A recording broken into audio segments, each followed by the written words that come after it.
That's great, bud. Be advised, there are two more mother humpers.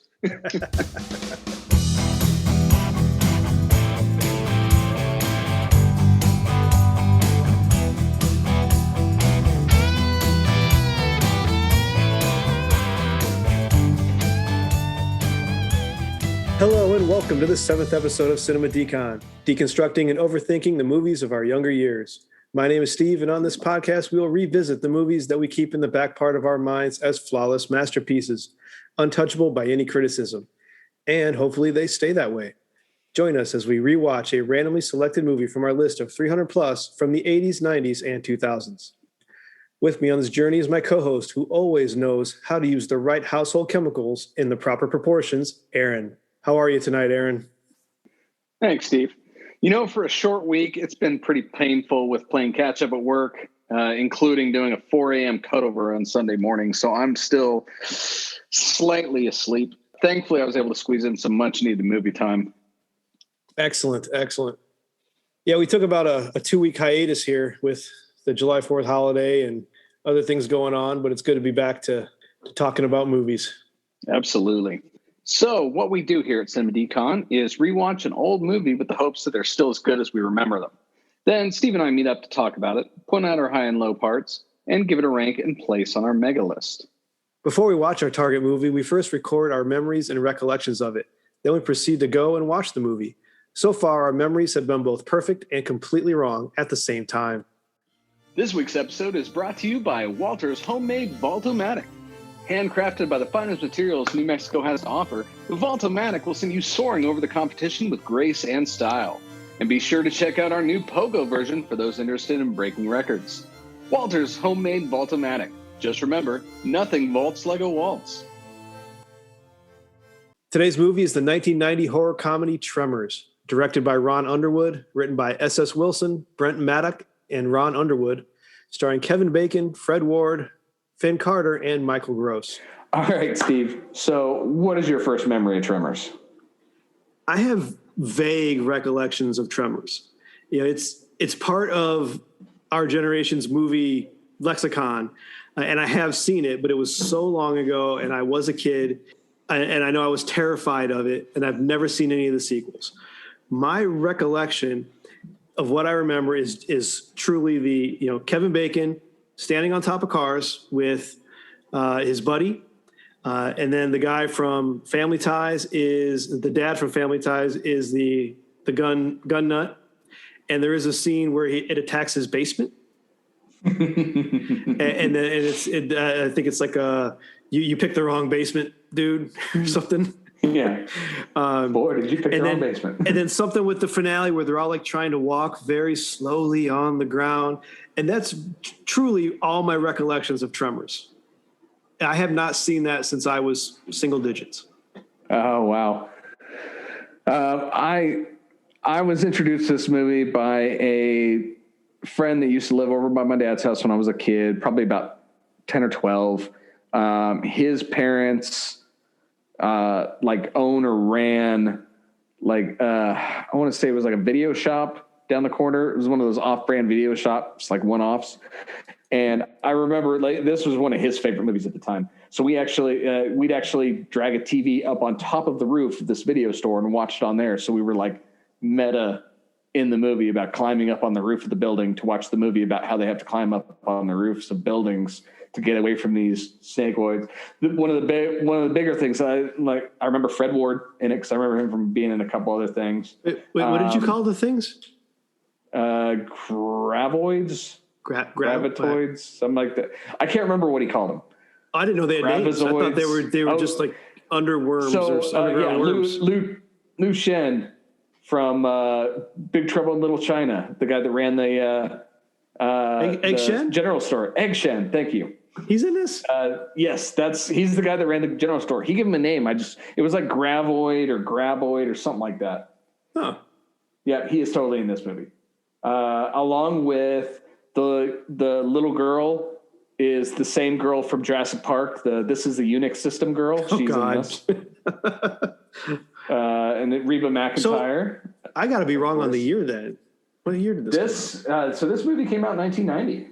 Oh, okay. So I wasn't single digits then. So because I was 10 and 90, but I say still same thing. Still barely remember seeing this. I do remember having a crush on Finn Carter at the time, who plays the main female lead. She really hasn't been in much else. It's just one of those movies that I could watch just for the. I always loved the back and forth between Kevin Bacon and Fred Ward. Those two worked out very well together. I never saw any of the sequels. I've seen the trailers for them and realized that Kevin Bacon wasn't in any of them, so I just never watched it. This is going to be an interesting one. I can't say if I'm excited or not. I know it's a great movie because I'm told it is. So we'll put that to the test. It's going to be good. Okay, we will now go off and watch Tremors. Yeah, I'm going to be on my roof. Burt, get out of your basement. Take your radio. You and Heather, get up on your roof. We'll talk later, okay? Over. Up on the roof? Val, what are you talking about? Damn it, Burt, just listen to him. Something's wrong. Burt, Jesus Christ! Get up on your roof. The things, they're under the ground. They're bigger than we thought. They're huge. They're coming right after you guys. They're coming right now.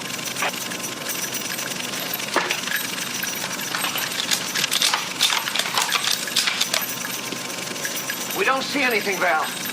Now what the hell are you talking about? Over. Burt, they're under the ground. They're under the ground. They can dig like a son of a bitch. Big monster underground. Now get out. Hurry!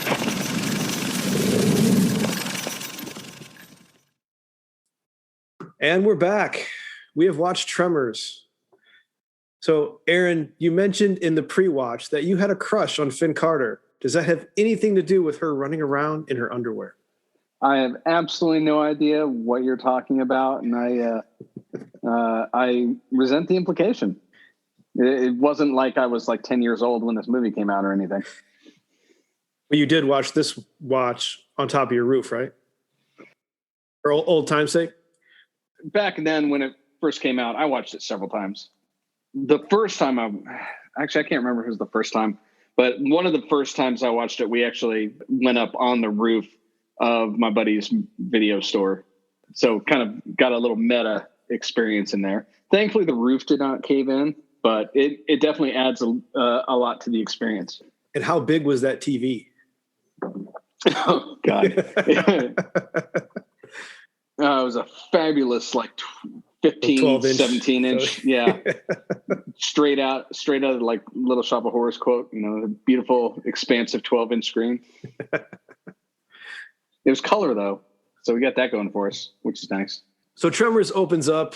We're in late 80s Nevada with a beautiful scenery, just wide open. You got mountains in the background. It's gorgeous. Yeah, kind of feel like we just came from this type of scenery straight from Three Amigos. That's true, yeah. Yeah, right from one Wile E. Coyote background to another. Yeah, it's a good double feature. Yeah, they complement each other. The Amigos would know how to handle these guys. Yeah, you got this beautiful landscape, and then you got Kevin Bacon pissing off a cliff. Oh, every boy's dream growing up. The pissing off a cliff or Kevin Bacon? Also, yes. No, I remember thinking, man, I want to go to the Grand Canyon and just piss off. It's just one of those weird things. I will neither confirm nor deny whether or not that ever happened, because I'm pretty sure statute of limitations isn't expired. But regardless. So this one takes place in the fictional Perfection Valley, Nevada, with the aptly named City of Perfection right in the middle, population 14, which is roughly about 38 to 40 miles from the nearest town of Bixby, which I believe is also fictional. I didn't actually look that one up.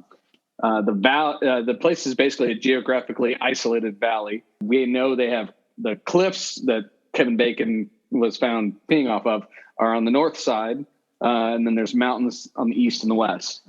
I have no idea what's south. They never did mention that. I'm guessing more mountains.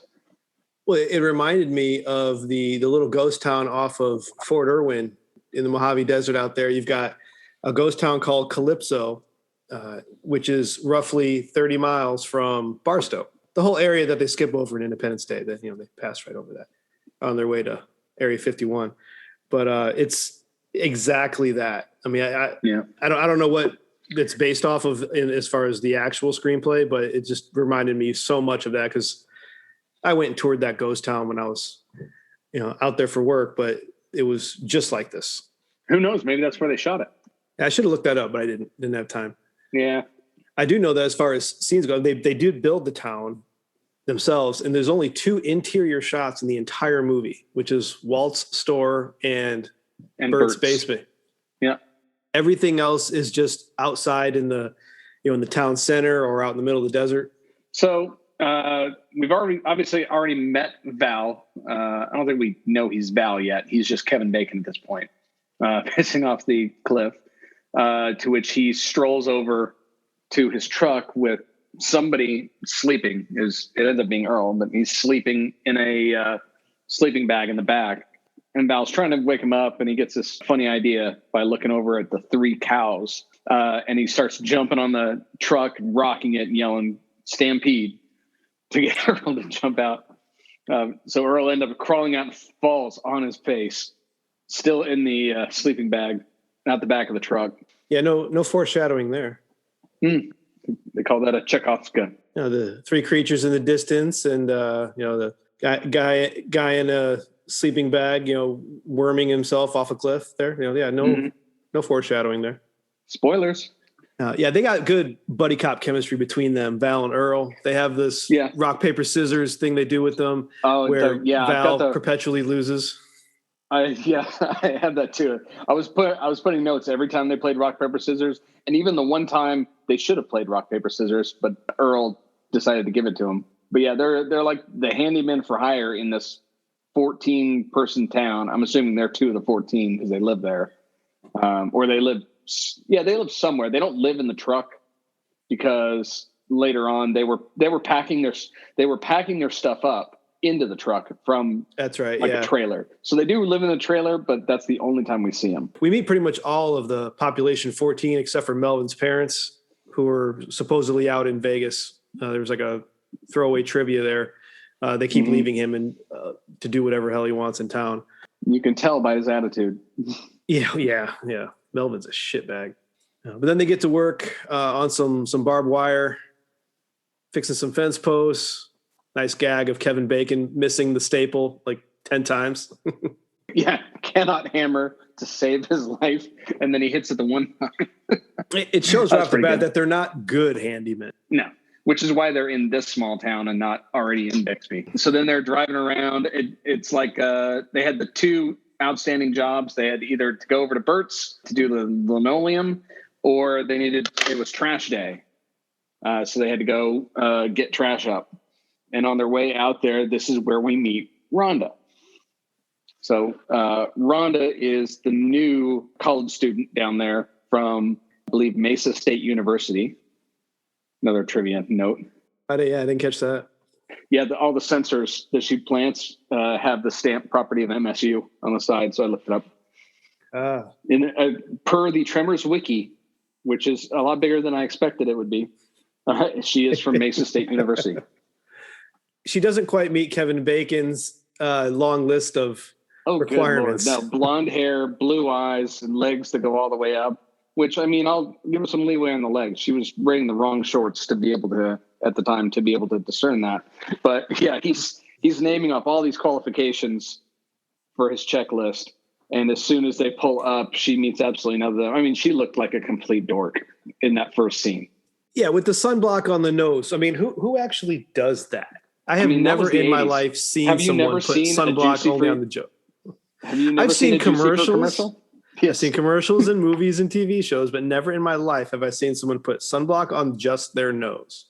The first thing that I thought of, and I may be remembering this wrong, but the first thing I thought of was Wendy Peppercorn from The Sandlot, because I'm fairly certain she did that too. She meets all of Kevin Bacon's requirements. Also, yes. Although I'm pretty sure she was like 16 at the time. I was young. I can talk about Wendy Peppercorn. That one's allowed. Yeah, she's old enough now. Yeah, wait till we get to The Sandlot and talk about that scene. That one's awkward. As far as politically correctness goes. Oh yeah, that one would totally fly today. Well, the next scene, we get to the City of Perfection. As we stated, population 14. We meet Melvin, Walter Chang, Burt, and Heather, all at the local general store, I guess. General store, yeah, general store. Yeah, it had everything. It had clothing, for God's sake. So it was literally a general store. And they use the term city very loosely. I would say settlement. I mean, township would be close. Village. City, no. They're definitely not incorporated. Village. They have a post office because Walter's general store is also the post office. It's written on the side of the building. Fair enough. They do not have any, they don't have their own police though, but they do manage their own sewer system. I have no idea what they do for water. I'm guessing the water is all well water. Yeah, well, they got the little water tower there that she climbs up at the end. Yeah, so there's small rainwater, reservoir there. water, and then electricity. I'm sure comes from either a bunch of generators or is piped in. Well, later on, when the road workers bite it and the people come to check on them, there's like Cal, Nat, Nev, Cal. It's on the side of their truck, like Cal, Nevada, something electrical maintenance. So it's like those utility workers So of they're that. on- So they're on it does county, reach out they're there, on but county it's electric. but it's that's probably the only the one thing. road out of town sort of scenario. Yeah, They have a scene inside of Walter's general store with the Pepsi machine, which is great setup. Where it's Val and Earl indirectly can be blamed for Walter's death. Yeah, I had that note too. Yeah, I mean it's real great setup where they just have he's got this old ass Pepsi machine, like the old 40s logo or something, and it's like generator. And it's got the compressor in there that keeps compressor acting run up on it. That either the belts start squeaking or it gets off center and the bearings start squealing. And they basically I can't remember. Did they actually stop it from doing it while it was doing it, or did they? They didn't. No, they just they throw the excuse out there at the time of, well, we've got other work to do, so we're gonna use that excuse to pass up this quick fix and just leave. And that, towards the middle of the movie, ends up getting poor Walter eaten. Yeah, had they just fixed the Pepsi machine, Walter could have been saved. But alas. So yeah, then they've got to go over to Melvin's house with the septic truck and pump that out. One of my favorite lines, I think it was about this time when they're bitching about what they're going to do, because it was a throwback to a previous comment that Earl had said about it's like, damn it, Val, you're only thinking of today, and I'm already thinking on Wednesday. Basically saying, I'm thinking ahead, and you're just worried about right now. And then when the two are about to leave general store, I believe it's to go do the septic tank. Bert's bitching at him about doing the linoleum or something, and Val turns around and says, "No, you see, we plan ahead. That way, we don't do anything right now." Oh, that was. Yeah, they say that was their excuse for not fixing the Pepsi machine at that moment either. After a quick stop at the junkyard to do the trash and drink some beer out of a toilet, then they head over to Melvin's house. Oh, yeah, it's a classy place. They head over to Melvin's with the. They're clearing the septic tank at Melvin's house, and it's a good long shot and a good physical setup, because if you're watching it, you're not even noticing that this duct taped hose for the gigantic septic tank is looking flimsy, and it's leaking already. And then as soon as he cuts that valve on, man, they got crap all over. And they're basically, and in the meantime, right as they're starting to do it, they're basically talking about, why haven't we just left and gone to Bixby already? I'm tired of this, pun intended, shit work. And they keep finding reasons to stick around, and this getting sprayed with Melvin's shit as Melvin's standing on sitting on his porch, laughing his ass off at them. It's like, hey, dude, your house is also getting covered in your own shit, but you obviously don't seem to care. Yeah, he didn't care at all. And that ends up being the straw that broke the camel's back, basically, of them wanting to get the hell out. Finally, yeah. Transitions to them packing up their truck and them leaving town. And this is where they meet Nancy and Mindy. Nancy being, I guess, a single mother. They don't really go into who she is, and or what she does. She has a home business. That's all we know, because she was trying to rope them into getting a new kiln built. I guess she does like homemade pottery and stuff. So she's an artist. Yeah, you're right. Yeah. So she was trying to get them to help out building the new kiln. for a month's work and free beer, which surprisingly they turned down. And meanwhile, Mindy is currently at 640 straight pogos on her record. Rabbit hole. One thing I never noticed until much later in life, that Mindy is Unix girl from Jurassic Park. Yep, Ariana Richard. And this is obviously before Jurassic Park, but well, she had all that time in the desert to study. She did much better in this movie to me. She was annoying in Jurassic Park, but here she played her part well. And she didn't do much acting after that. She took a huge, from what I read, she took a huge break from acting and only recently had come back in. But she was actually an artist in real life. And one of the odd facts that I found was that I believe it was George Lucas actually owns one of her watercolors and has it in his office. So that's cool. That's pretty cool. Yeah, the pogo stick is obviously, if you've already seen the movie, that's the whole vibrations. They have a lot of foreshadowing. They throw a lot of those Chekhov gun tropes in here. It's another setup. They do it fairly subtly. Mm-hmm. So it's nice and subtle. I didn't see anything really, even from somebody looking for tropes and shit like that. I didn't find anything that was overtly obvious. No, I think one of my trope list for this is very short. It may only be the sunblock on the nose. It's quite short. Yeah. But then as they turn down the free food and free beer and they head on to Bixby, Val makes the dumb comment of, there is nothing between us and Bixby now. Yeah. Okay. So there's a trope. Yeah, that's true. Yeah.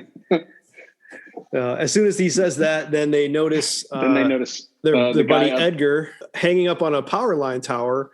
And so they pull over to try to get him down. Yeah. And then for the second time in the movie, it's rock, paper, scissors, which of course Val loses again on the first try. They don't even have any ties. What are the odds of losing on the first throw every time? Earl is wiser. Older and wiser. But poor Edgar, once Val gets up there, is dead, clutching a rifle. And then it cuts to the doctor looking him over and covering him up in the back of a truck. But he says he's been up there for 3 to 4 days and died of dehydration. Yeah, up to 3 and 4 days. So then, they're all freaking out because up to this point, we've seen a couple scenes of like the camera, a low slung camera on the ground, especially like when Rhonda was leaving her campsite for the first time, where they first met her. There's a low slung camera that starts, jawsing the point of view shot up to the truck, and you hear the sound of the creature right as she shuts the door. And I guess the whole concept is she didn't hear it because she shut the door and immediately took off and the car was running. But this whole entire movie is basically Jaws in the desert. Yes, absolutely. Which is an interesting take on it. Oh, it's brilliant. But and a lot of the camera work they did with the low slung camera, fake camera going through the actual dirt where it's like splitting, and then all the practical effects of like the humps and the waves in the ground were actually all really cool in my opinion. We haven't gotten there yet, but Walter's death is a direct homage to Jaws. I mean, when Quint is getting, in Jaws' jaws and he's going back and forth, that's exactly what happens to Walter. Yeah. Yeah. So they don't know what's going on right now. They think that Edgar was just drunk and decided to stay up there for a couple days. But the audience is slowly being shown what's going on. And that goes further with the next scene. There's something chasing him. Fred and his sheep, and then also some road workers in roughly the same time frame. Oh yeah. The Fred, the Fred one was pretty cool because again, they don't outright show it to you. They give you off angles where and they give you subtle clues. Fred's sitting there. He sees the sheep are starting to freak out. Yeah. He looks around and doesn't see anything. He's like, all right, what the hell? And he continues tilling the ground, which of course, if you've already seen it, it's basically, he's ringing the doorbell saying, pizza's here. You start seeing the scarecrow in the background start to it starts to wobble.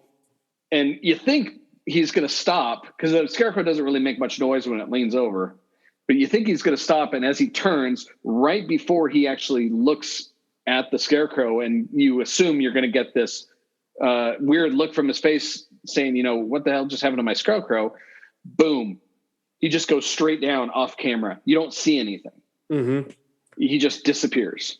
And, you hear the sound. It was good use of simple practical effects where you don't see anything, but you know what's going on. Exactly. You know what happens, but you didn't kind of see it. And then, I guess the boys, after talking to the doc, continue on, and they drive right past Fred's. Earl basically slams on the brakes because he sees all the slaughtered sheep. So he jumps out and he's like, what in the hell is going on? Because as far as they know, the only thing that's happened is a drunk guy passed out and somehow died of dehydration, according to the doc, being stuck on a pole. For all we know, he thought he was stuck up there, or he was disoriented or sick or something like that. So for all they know, it's complete accident. And then all of a sudden there's a whole pen of slaughtered sheep, and Fred's nowhere to be found. So they start yelling for Fred, walking around, and there's a hat. This is one of my favorite scenes in the movie. There's just that hat sitting in the middle of it. Now we know it's Fred's hat because he was wearing it, but we didn't see it actually go all the way to the ground. So for all we know, the hat's just laying there. So he walks over and he's like, why is Fred's hat in there? And he goes to pick it up. And as he picks it up, boom, there's Fred staring straight up. It's a nice little jump scare. It's well done. And then there's Kevin Bacon that pulls the hat off and he screams, what the hell is going on? They're just, what the hell is going on? They now think that there is a killer on the loose. That's slaughtering sheep and killing the villagers. And chopping people's heads off. So they jump back in the car and they book it back to town, basically. They stop to try to warn the road workers. Yeah, they stop at the road workers who are working on something, yelling at them. They go back to the town, and then they suggest that they go into Bixby and get the cops, right? And in the meantime, while they headed back towards town past the road workers, another one of the cool scenes, the road workers who's sitting there jackhammering the blacktop, basically it looks like he strikes red gold, and it just starts oozing out of the ground, circa like a red version of like it reminded me of like the Ghostbusters 2 slime, pink slime, only red. That's consistency wise. I wouldn't think it's going to start dancing or anything, and then the jackhammer basically takes off like a shark fin. Another Jaws homage. Yeah, that's true. I never thought of that. And it goes up over the hill. The cord gets wrapped around the jackhammer guy, and he gets pulled down and swept away. And I don't think we saw what happened to the second guy, did we? He got killed in the landslide.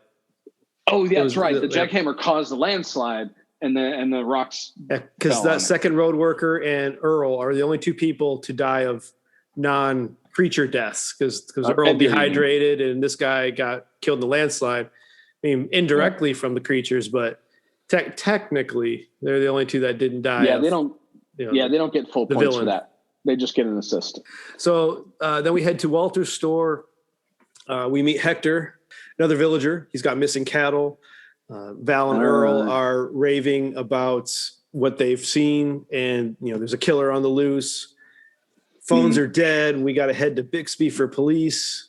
So now that they've warned everyone, they're heading now back to Bixby on that same road. I have a note here that now it's Earl who says something. He says, "Nothing can stop us now."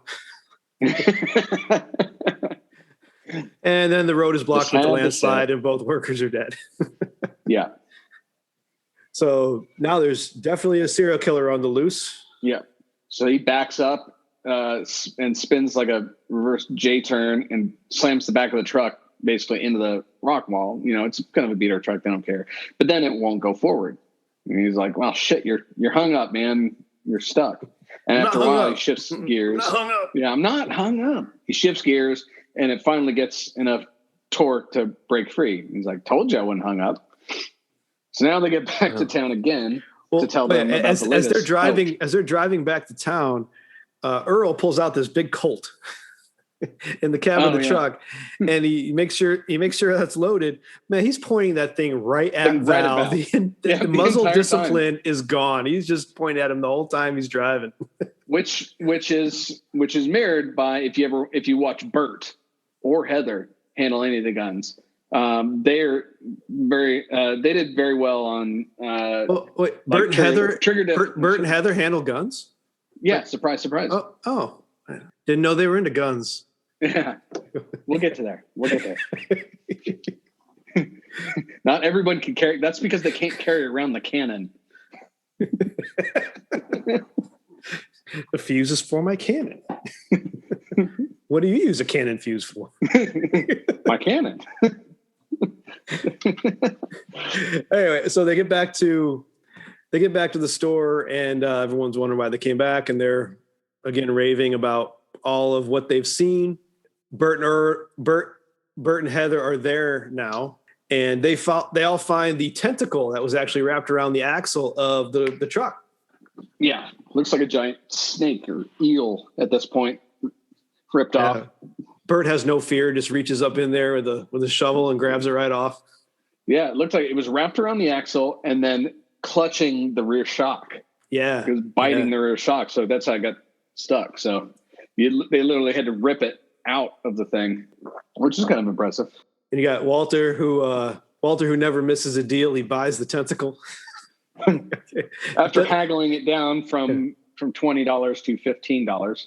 4 people are dead. I'll buy that tentacle from you.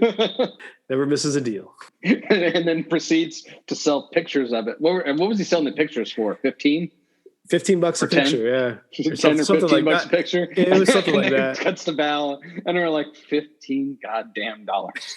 There's a man who plans ahead. So we do have a quick scene at the site of the doctor's new house where he's building. Yeah. Him and his wife, they're just working on their house under the starlight, and their generator dies. So they go walk over to kickstart the generator, and it's gone. They find the cord of where the generator was. They start pulling it out, and the cord's cut. Then the generator flies in the air about 15 feet away. And as they're trying to figure out what the hell is going on, poor Doc gets sucked down. Yeah. And this is where we really start to get a good look at what the tentacles look like. Yeah. Since they've already got the reveal, we actually get to see them in action. And how badass they are, because not only do they pull down the Doc who break a 2x4 there, they then proceed to, after the Doc's wife climbs into their station wagon, they suck down into the sand the entire station wagon. Oh yeah, which is an amazing scene. I loved this scene, and particularly I like when it jumps back from the distance and you see the headlights fluttering, and you see one of them go out, and then the other one go out. So the car is literally buried, headlights straight up, all to the tune of Tanya Tucker's "It's a Cowboy Lovin' Night." Oh, okay. I may or may not have Shazammed that. I think those are the only 2 songs actually in the movie were that song and the credits song sung by Reba McEntire. That is wrong. There is another song when they come back to find the station wagon in the dirt. Oh, you're right. The Golden Oldies. I didn't know. I couldn't hear what song it was. It's a song called it's by Bobby Bear, and it's called Drop Kick Me Jesus. What in the Sam hell? You can't make this up. After the car gets swallowed, then we go back to Walter's store. The kids are taking pictures with the tentacle, and we get a lot of talk about what to do next. What are we going to do? And I don't know who makes the idea. It might be who's the guy that lost his cattle?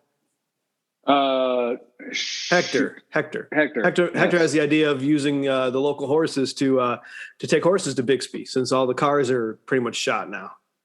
The only available road is that Jeep trail, which the only people that have the car at that point or that can make it is Burt and Heather, and they've already started driving around.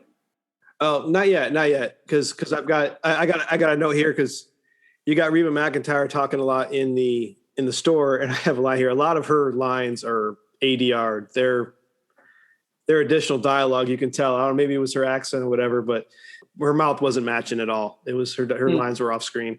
But they have the idea to take that, and when they're leaving on the horses, she says, "You guys want to take one of our Browning automatics? A bar rifle is huge." I mean, that's just her first offer to them. You want this gigantic war weapon? I love that. She ends up giving him a sniper rifle, which is It literally sounds like product placement. bars are fun to fire. But so now you've got Val and Earl on horses heading out, and they stop at the doctor's place, and this is where they start hearing "Drop Kick Me Jesus" coming from somewhere. Yeah, because as far as they knew, they were just checking to see if they really did leave to go to Bixby, like they said they were going to, because that was the initial plan. They had to go. They had to pick up cinder blocks. Cinder blocks are in. That's right. I want to say, if I remember correctly, when I first saw this, I didn't know what a cinder block was, because I'm like 9 or 10, and I swear to God, I think I thought that it was somebody's last name. Like they were going to go meet friends, the family Mr. and Mrs. Cinderblock. Because she's like, the cinder blocks are in. I'm like, the cinder blocks. And I expect them to say, I hate those guys. That's as soon as he said that, I'm like, holy crap, I think I thought those were people back in the day. That's fun. But yeah, so they move on, and poor horses, you knew they were going to, you knew they weren't going to make it once they even started out into the desert. So they get attacked by the creatures. I'm sure Val said something like, we're definitely getting there now. Yeah, probably. That's all I needed to say. And then, the horses all of a sudden get spooked by nothing. Yeah, they can sense something's wrong. And then they get fully attacked by the creature. And has it been named yet? No. All right. So still just the creatures right at this point. And maybe it was the HD viewing, but as the creature's attacking the horse, you can actually see some of the puppet strings pulling back and forth. That was the only time I noticed any sort of puppeteering going on. It was just that one scene where they attacked the horses, but otherwise, no, nothing I noticed. But then Val and Earl, they run away, and they actually kill their first creature. And that creature had to be moving because they're running away, and they jump into a waterway in the desert. Yeah. That's a concrete waterway. And the creature runs smack head into the waterway and kills itself. And that sucker had to be moving at some speed, because we've already seen a jackhammer not kill it. And later on, we see a pickaxe to the head not kill it. And just that thing had to be moving at some speed to actually knock itself out to death. Yeah. Let alone one was able to burst through the cinder block wall of Burt's. That's true. Yeah. Later on, when he attacks the rec room.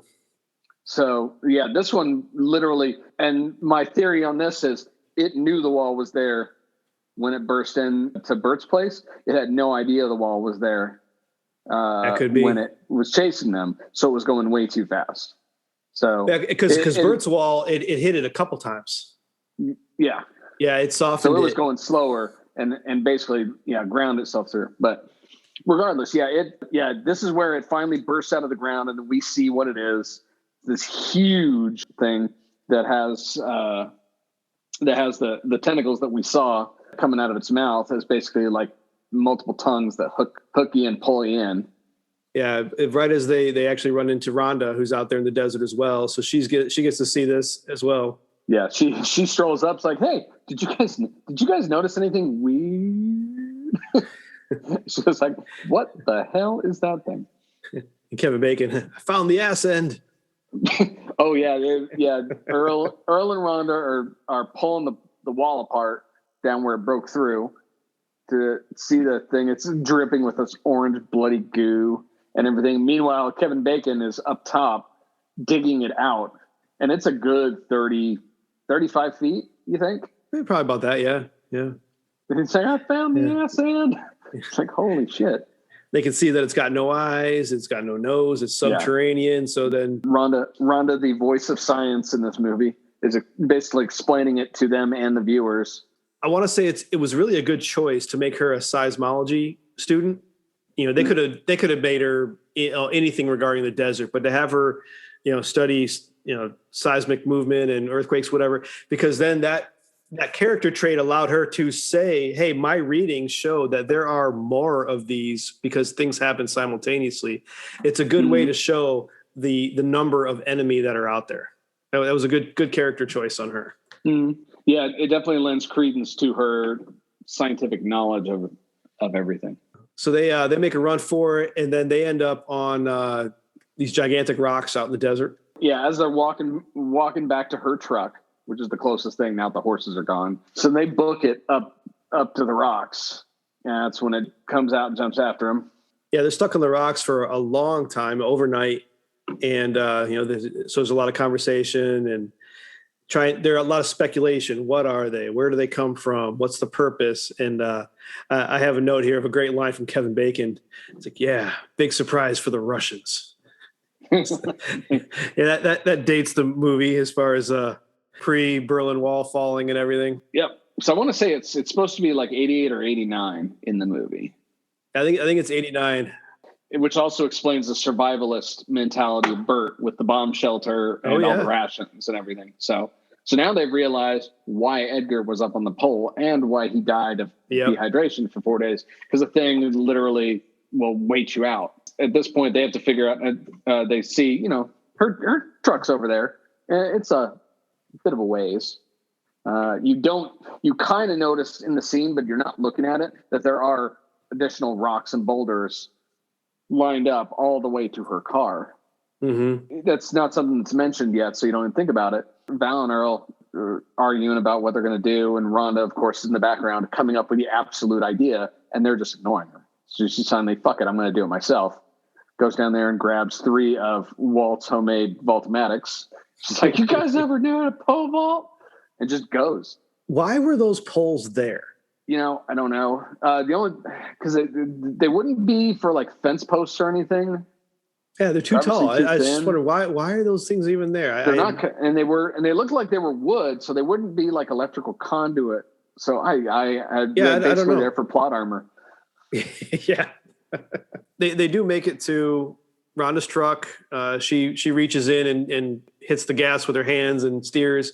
But Kevin Bacon has a nice solid right hook on one of the tentacles.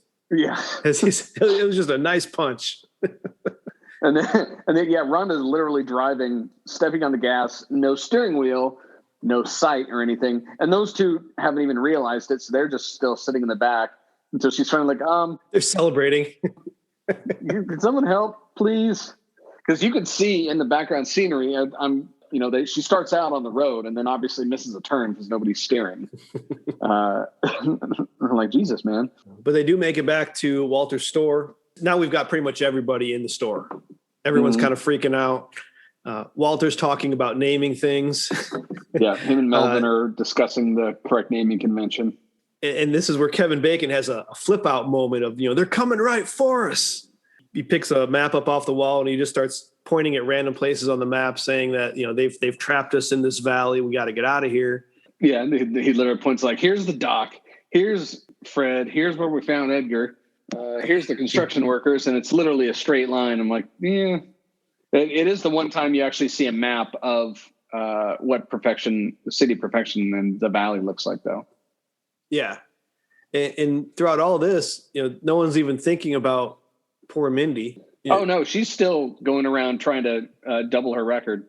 Yeah, she's out there on a damn pogo stick. Somebody said, "Where's Mindy?" And Melvin's like, "Oh, I saw her. She's just playing in the street."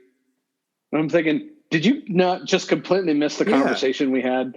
I mean, let alone without even the whole underground creatures thing. Before all this, they thought it was a serial killer. Yeah. So even still, why is Mindy out by herself? Yeah. In the middle of this ghost town with headphones and a pogo stick, so she can't hear anything anyway. And it's good to note the only people that aren't here at the time are Burt and Heather, because they're out looking for Rhonda. So they're out searching, for regular prey, like just giant snakes, and driving around. And they can't raise them on the radio because apparently he didn't take his radio with him. So they notice that Mindy is out on the pogo stick, and our hero Kevin Bacon sprints across the town, spears her just in time into the ditch as her pogo stick gets sucked down into the ground, and then the pogo stick shoots up out of the ground like the generator did behind them. And then while that's happening, Rhonda is outside, and there's another creature that starts to attack her, and she gets caught up in some more barbed wire. Yeah, she gets hooked on barbed wire, and then as the thing comes out of the ground, it basically rolls her over, so she gets her entire legs wrapped up in the thing, and the graboid which has been named by now, hooks onto one of the fence posts that's on the barbed wire and starts pulling it in. So now, she's getting really eat up. Yeah. Now everybody knows it's real. Yeah. So, that these things they're out to get them. So you got Melvin, who's in like an outside shed. Mindy and her mom ran back to their house. You have the other guy, Nestor. Yeah, Nestor, who I think is still in the shop by this time. Or no, he ran back to his trailer. He ran to his trailer. Whereas Miguel and Val, Earl, Miguel, and Rhonda, after she strips to get away from the barbed wire, 10-year-old me's favorite part of the movie. But Walter gives her some clothes very quickly. Hell of a guy, Walter. After Val treats her with like iodine, treats all the cuts on her legs with iodine, while Earl just literally stares there and laughs at him for being awkward. Mm-hmm. And then right as all this is happening, the Pepsi machine acts up again. Yeah, this is where my note is. Walter would be alive today if they'd fixed the damn bearings in the Pepsi machine.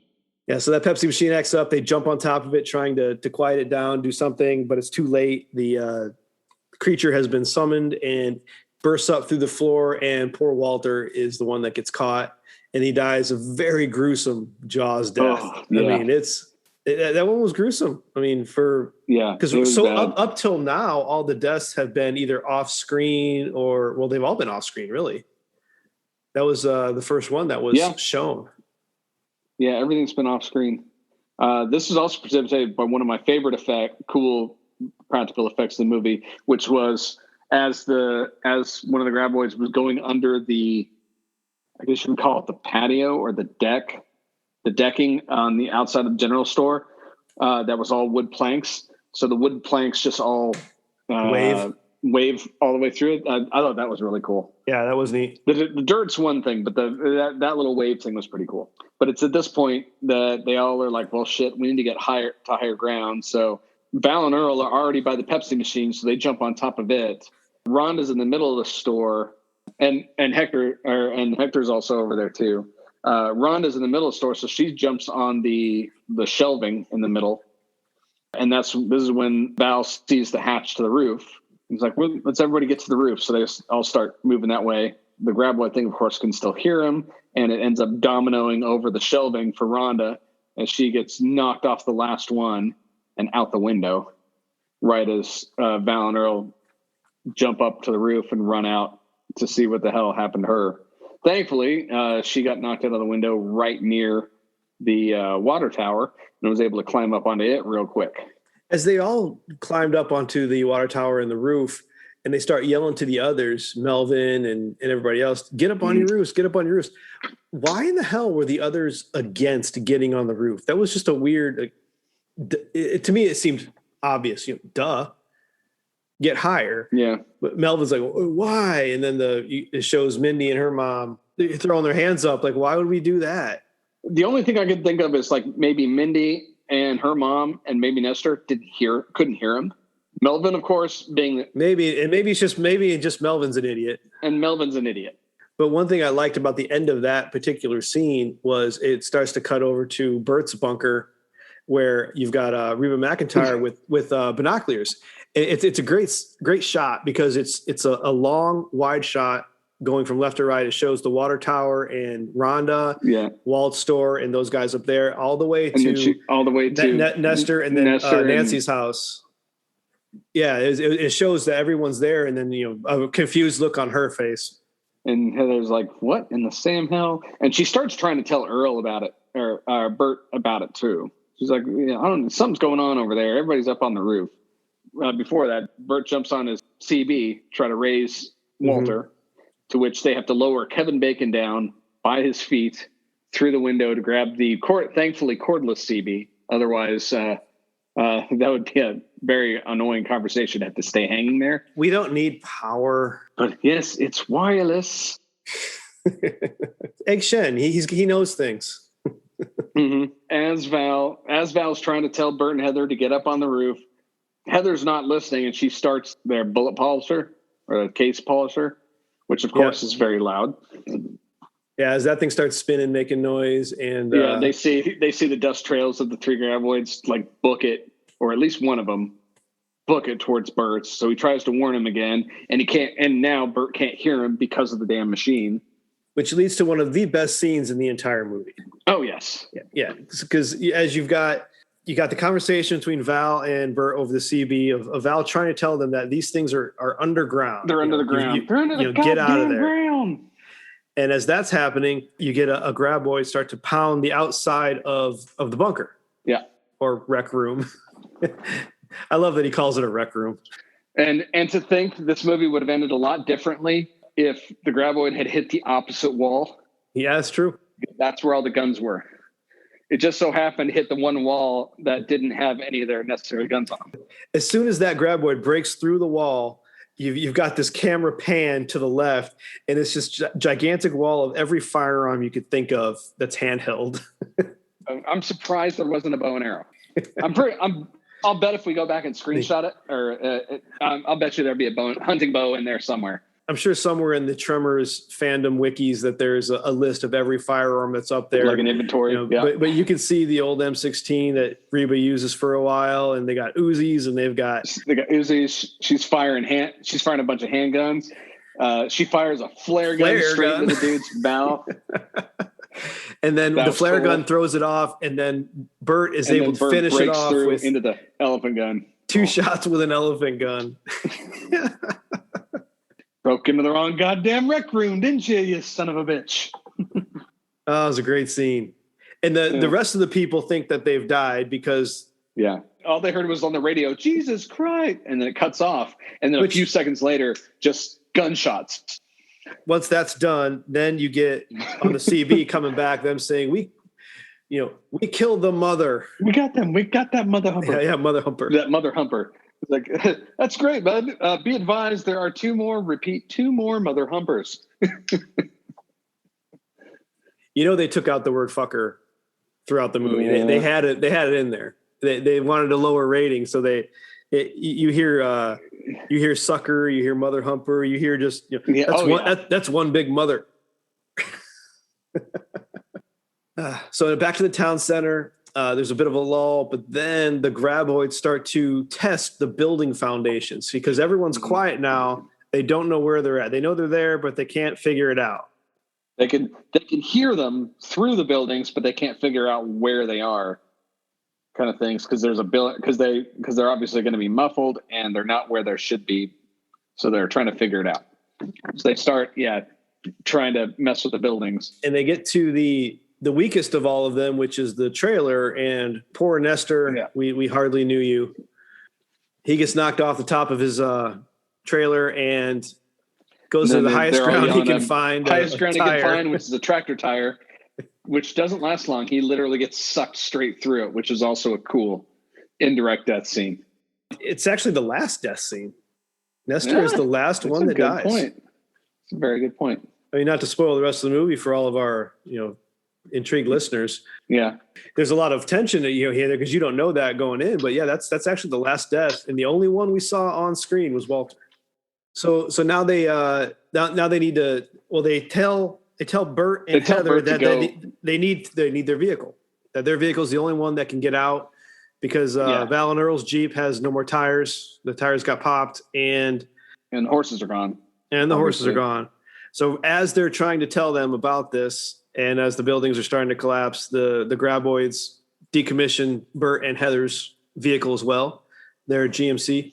Mm-hmm. So now they need a new plan. And it's actually a pretty good plan they come up with. The tractor that they used for the garbage earlier in the movie, so again, another good setup again, that is available. And also an old semi-trailer. Large half cut-off semi. Pretty perfect right next to each other. Yeah. But the only problem is they're a good 50, 60 yards from the general store. That's one hell of a hike. Yeah. So Melvin, again, with a good idea. Not Melvin. Melvin or not Melvin? Melvin does not have any good ideas. Hector. That's right. Hector. Yeah. Hector says, let's get the lawnmower, put it in drive and let it go. And this is the only time I saw a basic movie mistake in here. was when they lower him down onto the tractor, which is basically sitting right next to the general store. He ties it off, starts it up, and puts it into gear, basically so it's going to run straight. And that's the only thing that I saw was in the first shot of it running straight, it's headed straight for Nancy's fence. Yeah. It's going to hit that fence. In the next shot, it's turned and it's going down the street. That's true. It eventually, so they do that, and it's right before he sets it off, of course, is another rock, paper, scissors moment. But this time, the winner wants to be the one to go instead of wants to be the one not to go. So, of course, again, Val loses because he never wins at rock, paper, scissors. But he double crosses Earl by elbowing him in the gut right before he jumps off the friggin' building. Good point of realism, though, that he didn't just jump down and run off like a hero. No, he jumps and he hits hard. He jumped, hit the like the awning. It threw him off balance. He lands on his ass. He's like, "Oh shit!" Yeah, he's kind of the realization of I should not have done that. Yes. So that was good, and he starts booking it. And of course, he gets maybe halfway there, 3/4 of the way there, and the tractor gets toppled, which causes the engine. So now, of course, they stop following it. They can hear him, and they book it towards him, and he is not going to make it to the cat. So the other townsfolk, they try to start making noise, and it's Rhonda who saves him this time by kicking the pipe out at the water tower, and the falling water on the ground then pulls the graboids away from Val. Yeah, and then, I mean, she saved him before that. She yelled at him to just stop. That's true. Like, as he's still running, he just tells him, they're coming, stop, don't make a sound, don't make a move. And he does it in time to where they know the general location of him, but the little snake, the tongue things pop out of the ground and they're searching. That's a good scene with him on one foot. Yeah, the nice little dance with the 1 foot as he picks it up, and as soon as he sets it down, he has to pick it up again because the thing swings right back. So like that was kind of cool. So he does finally make it to the bulldozer, and it's a good thing that anyone can start that bulldozer. You don't need keys or anything. So, oh yeah, starts right up. But now they've got a plan in motion, and they get all the townsfolk on it, and the scene cuts to them pulling up to Burt and Heather's house, where they are quite busy making pipe bombs, as anyone is going to do. Cutting off the pipes, cutting off the exhaust pipes on his roof, and filling them with a few household chemicals filled with the proper proportion. It's damn brilliant. I mean, it fits very well with this character. He's a survivalist. I love Burt. He's great. Yeah. They convince them to join them, and they're now off. They're heading very slowly up the mountain trail, trying to get to the rocky portion. I particularly liked as they're trying to yell at Burt and Heather to get the hell in there. They start trucking out, and the things. Obviously, you see a couple scenes of them trying to take the thing down, and then the biggest gotcha they can do is they can't stop. They stop for too long, then the thing starts digging out from under the cat. So as long as they keep moving, it looks like they're going to be okay. So they're trucking along, and someone's like, "Where the hell are these things?" And they point out, and they're like, "Okay, well, we see the 2 dust trails over there." Val, it's like, "What the hell are they doing?" And Val, it was a nice little line, is, "I don't care what they're doing as long as they're doing way the hell out there." Yeah, they're borderline premature celebration here as they're making their way. They're at the 10-yard line, about to drop the ball. Yeah, the graboids have dug a trap. The bulldozer hits the trap hard, goes in head first, and they can go no further. So now they're stuck in the back of the semi for a bit. To which now the things can dig out the semi and pull it under, so they can't stay in the semi because it's going to sink. Yeah, they start. Val and Earl start firing at the things. Meanwhile, Burt pulls out one of his pipe bombs. He's like, "Hungry? Try this." And I like how he lobs it. He just got the little basketball throws. Like, "Try this."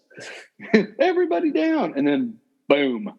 And it wasn't, and the other thing I liked was those explosions weren't like the Hollywood explosions. It wasn't huge fireball or anything. It was. Yeah, the graboids are not made of propane.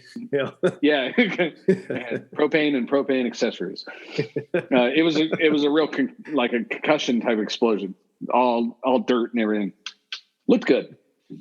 And of course these things, the science behind it, and movie science behind it is, since these things are so sensitive to sound that much of an explosion actually hurts them, and they have to get away because of the reverberations. That's the theory that Rhonda comes up with, is that not that it scares them, but it actually hurts them, and they have to leave until the reverberations die down. Exactly. They really, it's an instinctual thing. They have to get away from the sound.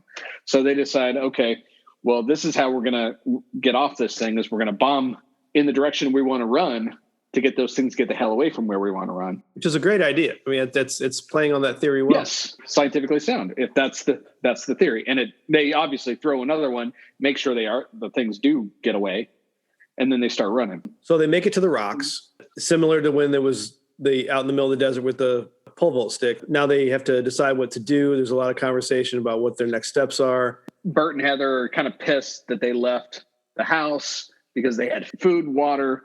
There's a good adult fight of egos. Who put who in charge, and there's just a lot of chest thumping as far as your bad decisions, etc. A lot of adrenaline flowing. They just all need to cool down. And after they wait for a while, Earl has a great idea for bomb fishing. Mm-hmm. Takes one of the pipe bombs, puts a long string on it. I don't know if they went with a longer wick or what, but they modified it somehow. Yeah, he stuck in a longer wick. But they threw some rocks to get the tentacles going, and then they tossed the bomb into where the tentacles were, got them to bite, and then boom, they kill one creature and guts fly everywhere. Splats. Oh, orange blood guts everywhere. I almost got sick the first time I saw that. Yeah, that was a good scene. Oh God. So Val thinks, well, I can do that.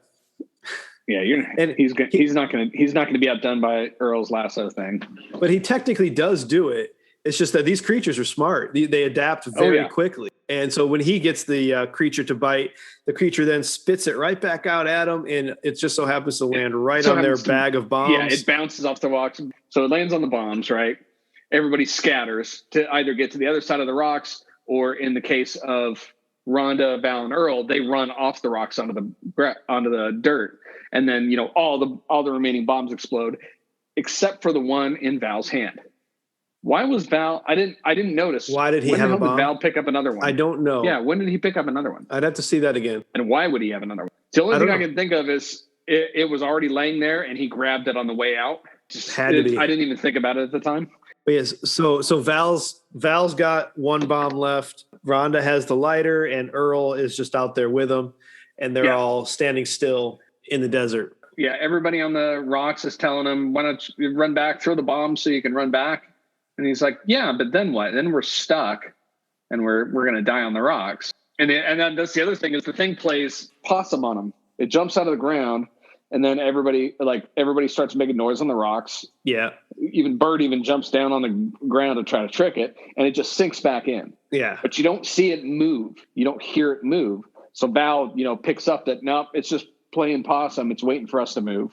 And did you notice that the location for the end of the movie there was the same location at the beginning? The rocks? Yep. So at the beginning of the movie where he had the stampede joke, the 3 cows, and just there was the joke, they're at the exact same location as where the movie started. The same rocks that are next to the truck from there. And so Val's idea is just to lead him towards that cliff that he was pissing off of at the beginning. Now, I have a weird thing about that. The cliffs are all on the north side. They should have been going straight east or straight west to the mountain. So to me, the cliffs are on the north. That means that the mountains are the east and the west. The road out of town's got to be south, right? Or at least east or west. So why the hell were they out all that way in the first place? Well, in the town of Springfield, you've got the murder horn and then the last bridge out of town, and that's already been destroyed. I was elected to lead, not to read. They should have turned at the tire fire. Knew I should have taken that left at Albuquerque. That's one of the only other things where, yes, it makes sense. It's great that they landed out there, but why were they way out there? Oh, I just assumed that where they were, that's where the fence and that cattle were grazing earlier in the movie, and the dirt road into the mountains goes right by it. I didn't. And maybe that's it. Maybe the Jeep trail is off near the end of that. I don't know, but it just ends up being lucky. So we have Val. So Val's running. Yeah. So Val's like Val just takes off And as soon as he takes off, the graboid jumps out of the ground, which causes Earl to freak out and take off. And they're running, and Val's like, I got a goddamn plan. To which, they're running for a good bit. And then while he's searching his pockets, and he's like, where is it? Where is it? Cut back to Rhonda, who hasn't moved yet, who realizes she's got the lighter. She starts running after them. With the time passage there, she should not have caught up to them nearly as fast. If anything, she should be behind the graboid at this point.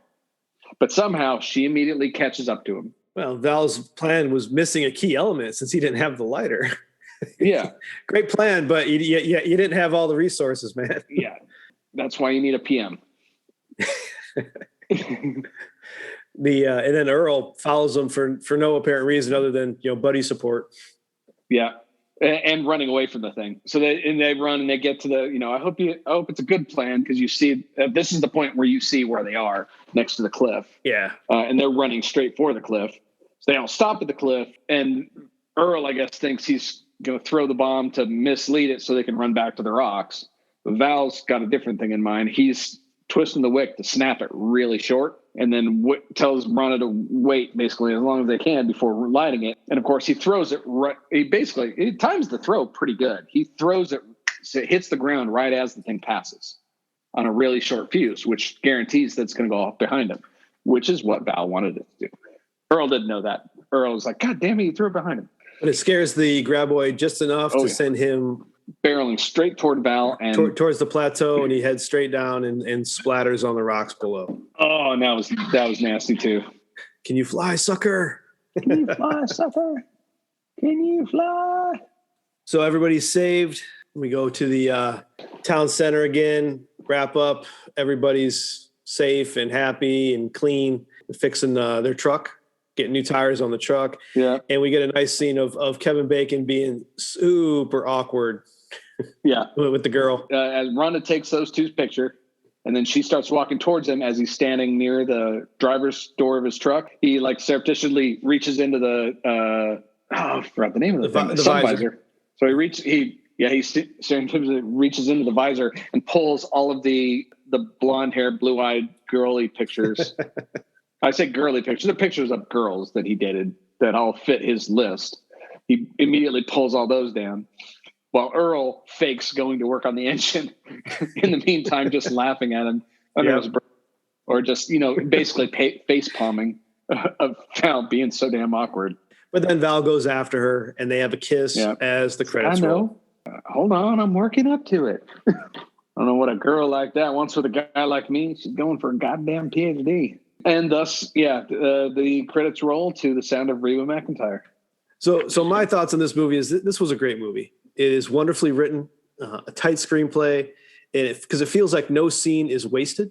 Everything that you see as an action point later on has been set up by something earlier in the movie. Every scene means something. Yeah. And also, I love that no one dies past the midpoint of the movie. After Nestor, kind of a Doctor Who moment of, just this once, everybody lives. So at the end of the tail end, you've got our heroes who both live. You've got the kids who both live. You've got the cannon fodder of the random people like Nancy and Hector. They both live. And, they didn't go for the emotional kill. Like, let's kill off one of the kids. Yeah. They didn't do it. There's no heroic sacrifice where one of the heroes dies. That would have been horrible. This movie is better for it. But there were a total of at least 9 deaths in this movie, if I'm counting right. So you got Edgar, Fred, the Doc and his wife, the 2 construction workers, and then the 2 road workers that went to get them. If there's 2 of them, there was 2 helmets. 2 of them. I only remember seeing. Oh, there was 2 helmets. 2 helmets. Okay, so that puts it at 10. Then Walter and Nestor. So 10. I mean, it's kind of a higher body count. It is high for something that's not really a horror movie. Yeah, especially since no one dies in the end. It's definitely a thrilling drama. I definitely wouldn't consider it a horror movie. But I'll agree with you on their use of the foreshadowing, but subtle foreshadowing to where when they're able to reuse things, it's kind of, you get that moment of, oh yeah, I remember they had that kind of thing. So it wasn't anything hanging off the lampshade or anything. It was actually something that was used prior, but not in an overly obvious way. Yeah. I did notice that Burt is an Atlanta Hawks fan for the hat that he's wearing the entire time. Yeah, I'd say maybe they're from Atlanta, but Reba obviously has an accent. He doesn't. There's a big backstory written. But to me, Michael Gross to me is he's always been the dad from Family Ties. Yeah. the hippie turned yuppie. Okay. And while Kevin Bacon and Fred Ward are the star of this movie, he is the star of the Tremors verse. The Tremors saga. Yeah. So I was corrected online, not really corrected. I was educated through social media online when I, posted that we're going to be doing Tremors next. I was educated that there is a whole Tremors universe of 7 films, and the series and Michael Gross is all in. It's his thing. It's his baby for like 30 years. And that apparently these studios are trying to take it away from him. Apparently one of the next movies was going to be Tremors Down Under with Michael Gross fighting them over in Australia. But the studio took it back, and there's currently a battle going on with this. Mm. And the Tremors fan base are loyal and rabid. They love this franchise. And I can admit I have never seen any of the other movies, or I may have caught maybe 10, 15 minutes of Tremors 3, if I recall, maybe 15 years ago, a long time ago. But because, they came out quick. I want to say Tremors, this movie was 1990, wasn't it? Tremors 3 was like 94. 95. Well, while we're on the Tremors saga, here's what I want to do. We're going to take turns, and we're going to Google, Tremors 2, Tremors 3, Tremors 4, and just the Google synopsis. We're going to read them. I'll start with Tremors 2, and we're going to see how crazy these get all the way up through 7. All right. So Tremors 2. After spending all the reward money from his first encounter with the giant man-eating worms called graboids, Earl Bassett agrees to hunt more of the deadly creatures at a Mexican oil refinery for $50,000 each. Knowing that he cannot face the monsters alone, Earl recruits Burt Gummer, another veteran of the incident in Nevada, to supply the firepower. There is only one problem. The graboids have now evolved to attack from the ground. Oh, dun, dun. Yeah, they of course have to evolve. Tremors 3. Legendary monster killer Burt Gummer has returned to Perfection, Nevada, scene of the original attacks by the worm creatures with razor teeth known as graboids. Sure enough, the creatures attack again, only now they're split into graboids, shriekers from Tremors 2, and a new mutation known as ass blasters, which are propelled into flight by combustible flatulence. It's up to Burt, Jack Sawyer, and other locals to save their town from destruction. I think we might have already hit the pay dirt on this bit. Oh no! Wait for it. Tremors 4. The legend begins. Prime East Coast dandy Hiram Gummer, played by Michael Gross, arrives in the town of Rejection, Nevada, to investigate a series of strange deaths at the silver mine he owns. He receives help from local innkeeper Christine Lord and miner Juan Padilla. But when it turns out that gigantic killer worms that burrow underground are responsible for the miner's death, Hiram decides he better call an expert gunslinger Blackhand Kelly to save the day. So this one, they go back in time. Or it's a prequel. Yes. Yeah. Also, yes. All right. Tremors 5. Survivalist Burt Gummer and his new sidekick Travis, played by Jamie Kennedy, are hired to track down an ass blaster. Yes. Are hired to track down an ass blaster terrorizing South Africa. So now we're going internet. This is at like MIB International. As they engage in battles with the aggressive creatures, they discover an even more lethal creature. It's mutated again, apparently. Tremors 6. A cold day in hell. Burt Gummer suspects that giant worms are being utilized as weapons at a research facility in Canada. He soon finds himself in a race against time to create an antidote from one of the creature's venoms to save his own life.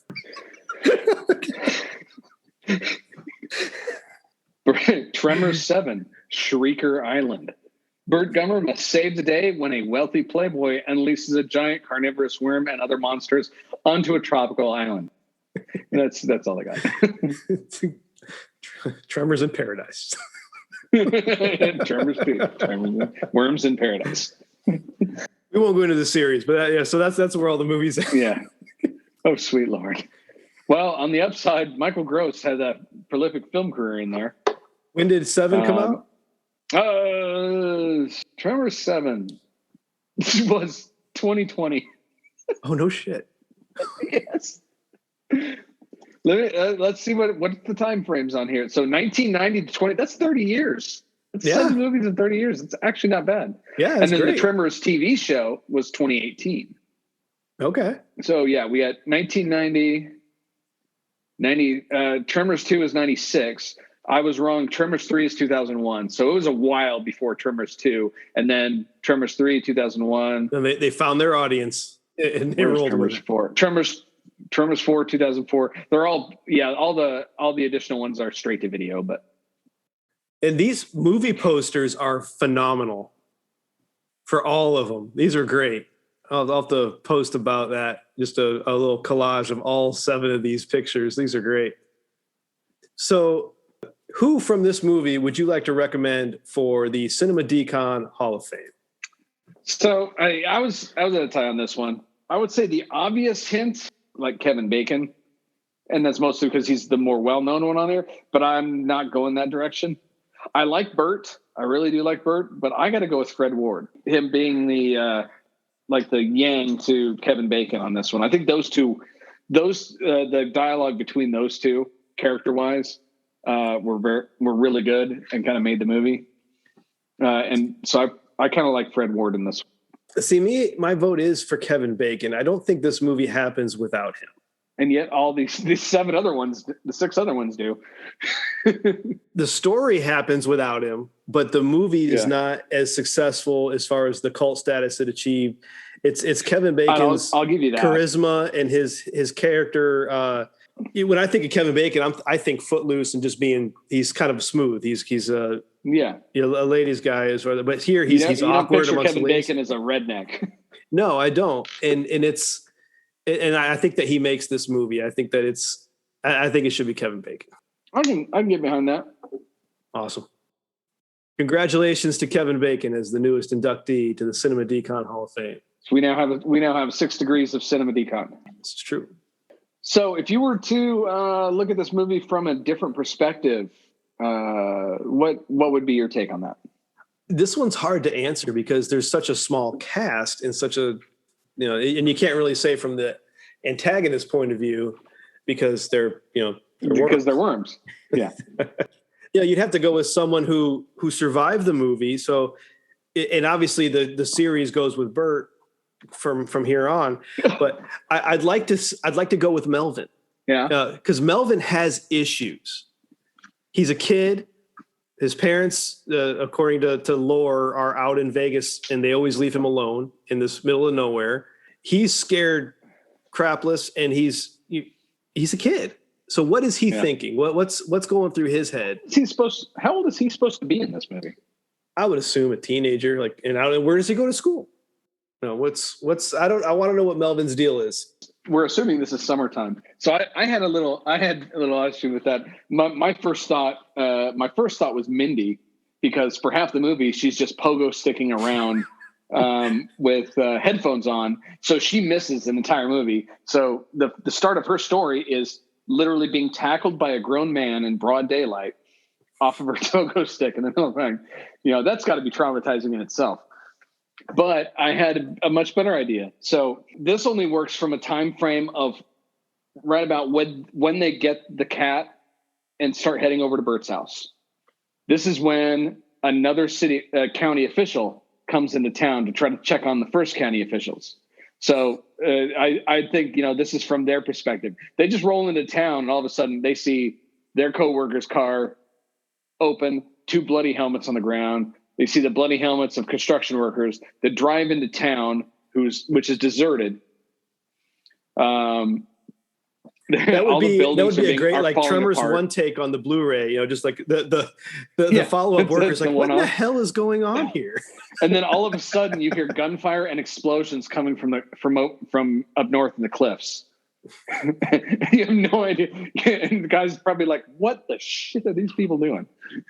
So that's my thought on I'm gonna guess I know the answer to this one, but as the father figure, would you recommend this movie for your kids?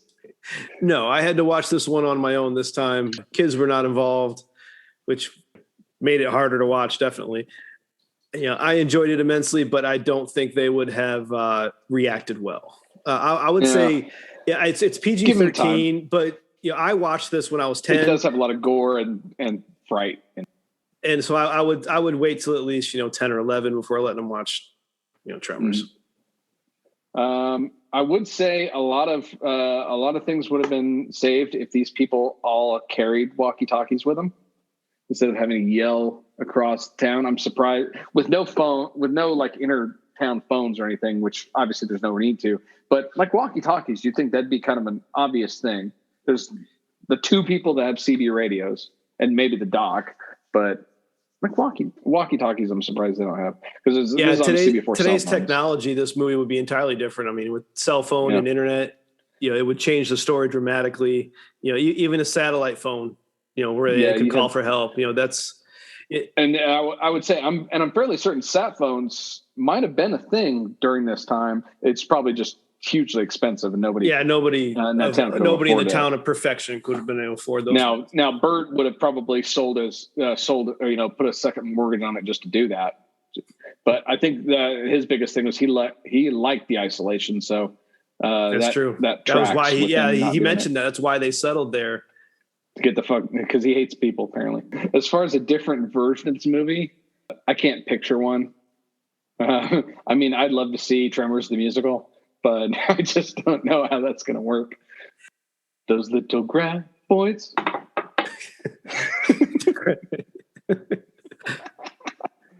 Dr. Zayas. It just makes me think of Little Shop of Horrors. If they can pull it off, so can we. That's true. Yeah, because the original Little Shop of Horrors was a horror story. Oh, yeah. And darker. They turned that around. I could imagine a darker version of this, but I don't think it would be as good. It's the humor that helps make this movie good. And it's not so much campy humor. It's, I don't know, redneck humor, I guess. Yeah. If they made Tremors today, it would be gory from Death One. It would be, stupid characters in your face making stupid decisions. Yeah, it would be like it would be like the Piranhas or Sharknado movies that make it really stupid. Exactly. Yeah, it's the lighter humor and character interactions that is what make this movie the cult classic it is. Agreed. Now is the time on our show where we rank the movie based on our fan review while also adding in the IMDb rating. This is a 10-point scale, and the average we'll put the movie in our mega list. So, Aaron, what do you rank Tremors? I'm going to have to give this one a solid 7. I really like this movie. It's one of my favorite ones as a kid. It's just, I don't know. It's one of those ones I've seen so many times. I guess I don't rate it as one of the great movies anymore, like I used to, because there have been so many like really good movies since then. But I definitely give it like a solid 7. Okay, so I went much higher with Tremors. I really enjoyed this movie. It was really written well. I loved that. Nothing was wasted, and I am giving this an 8.25. Ooh, all right. If we tack on the wonderful IMDb rating, which agrees more with me than with Steve, at a 7.1, what do we get when we combine? So by our scores combined, it comes up with a 7.45. Which puts this number 3 on our list, below Independence Day and slightly above Wet Hot American Summer. Yeah, I can deal with that. Yeah, I think that works out well. All right, and now it's time to spin that wheel. Okay, ready? 3, 2, 1. Big money, big money. 308. 308. See, we're sticking in the 300s. Have you noticed that? Sorry. Yeah, that's okay. Hackers wasn't. I'm just saying. 308 is Tin Cup, the 1996 Kevin Costner golf movie. Okay. I haven't seen that in a long time. Oh, yeah. I've not seen that in quite a while. Yeah. A little less enthused, but it was a good movie enough to make our list? Yeah. Pre-watch discussion from me is going to be real short on this because I literally only remember one thing from that movie. Well, no, two things from that movie. Everybody remembers the same thing from that movie. Do they remember the same two things from that movie? That's a good point.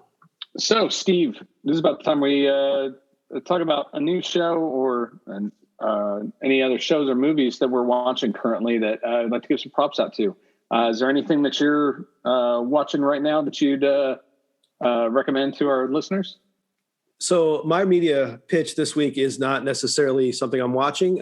It's actually another podcast that I've been listening to.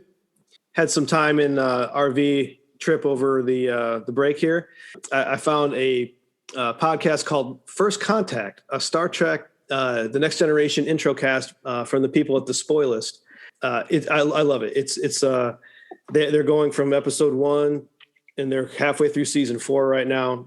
And they have 2 guys that are Star Trek fans and 1 guy that is watching it for the first time. And it's a good introspect as far as It's actually a cool idea. It is. Yeah. And I kind of want to steal the idea. I'm going to do that for Doctor Who. I want to find some the right people and maybe do that for Doctor Who or Quantum Leap, Columbo. Yes. There's a couple that I'd love to do that for, especially for shows that started out struggling and got good.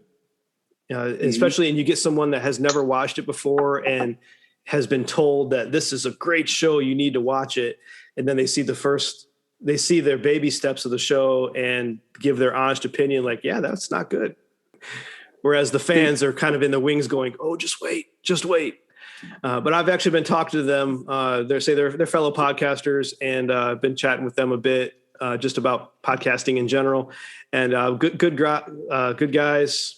So I recommend it. It's a podcast from the Spoil List called First Contact, a Star Trek intro cast. Awesome. But only listen to that after you listen to us. Agreed. Yes. It's good because you got to have standards. So, Aaron, what are you watching these days? Mine for this week would be a relatively new show that is, where is it? It's on Sci-Fi called Resident Alien. It stars America's sweetheart, Alan Tudyk, from pretty much everyone fame. And Alan stars as an alien who basically crash lands his ship in the middle of the Rocky Mountains outside of I can't remember the name of the town, if it was a main town or if it was a made-up town, but outside of the small town in Colorado in the Rockies in the dead of winter. And basically, the first person he runs across, he basically kills him and shapeshifts into his body or projects has this like body projection. So he looks like this guy who's happens to be Alan Tudyk. He's basically up there he's spending the entire winter just going out trying to find his ship. And then it just so happens the guy that he is portraying is a doctor. People in the town know lives up there. The doctor that actually works in the town gets murdered. So the cops run out there to recruit him to become the new town doctor and also to help solve the murder. Seeing Alan Tudyk playing an alien trying to interact with humans, but just he does a wonderful job of playing this weird alien. And as a funny side note, 1 in 1 million or 1 in 100,000 people are immune to his shape-shifting effects and see him who he is. So there's a kid in town who absolutely sees him. It's like the mayor's kid who can see exactly what it is. And they get in this good, like, tete-a-tete kind of fight. So it's pretty funny. Yeah, it's good. It's a pretty good show. I think it's just the one series or the one season right now, 10 episodes, about an hour. I'm sold. All right. Well, that's all for this episode. As always, we thank you for listening, and we hope you stay with us through this little experiment. What did you think about Tremors? Let us know on the socials, and we'll be sure to tell you how absolutely wrong you are. Please don't forget to subscribe and leave a review or rating wherever you listen. They really do help the podcast. Check out our website in the show notes to see the full list of movies we'll be covering and our rankings thus far. You can also visit us on our Patreon, where we will try to post some random outtakes and our pre-watch before the final cut. Pre-watch. All right. We'll see you next time on Cinema Decon.